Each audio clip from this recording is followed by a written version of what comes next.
Fox News' Elisabeth Hasselbeck can always be counted on to say something completely disconnected from reality. Speaking of individuals whose connection to reality is tenuous at best, hanging by a thread, we could say, she argued this morning that having "In God We Trust" on our money in schools as a school motto is appropriate because we have "In God We Trust" as the motto on American currency. She interviewed some parent, pastor dude who says that this is all really great. There was some controversy over this because at Caddo Parish schools in Louisiana, they were accused of violating the First Amendment because their motto was "In God We Trust."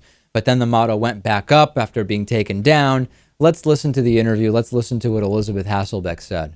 Say that I have one on, and I don't know if you guys can see this as well, but they just were in awe that how quick the turnaround happened. I mean, within minutes of the last T-shirt being passed out, our FCA students passed them out to the students.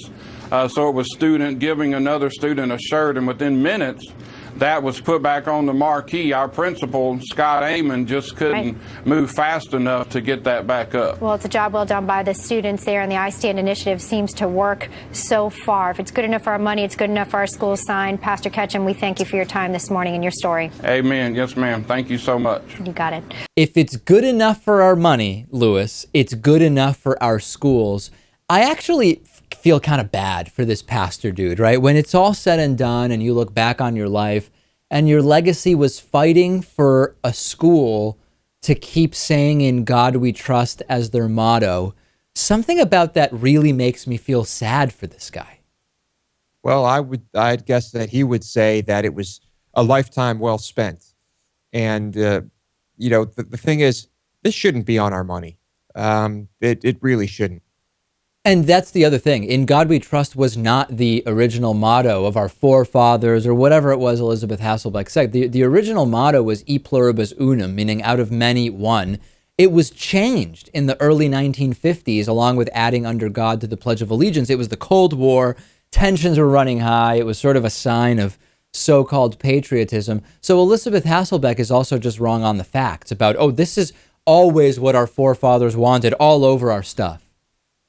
Yeah, she probably isn't aware of that, but it doesn't mean that she wouldn't think that it was still the right move. I'm sure she does. Oh, she loves it. It's very, very clear that she loves it. Or she's figured out a way to pretend to love it, to pander to the Fox News, Fox and Friends audience. And that's certainly not a surprise to any of us. Next, Zach Coplin will be back on the show. He has uncovered that Louisiana schools are teaching creationism in science class. He'll tell us about it next.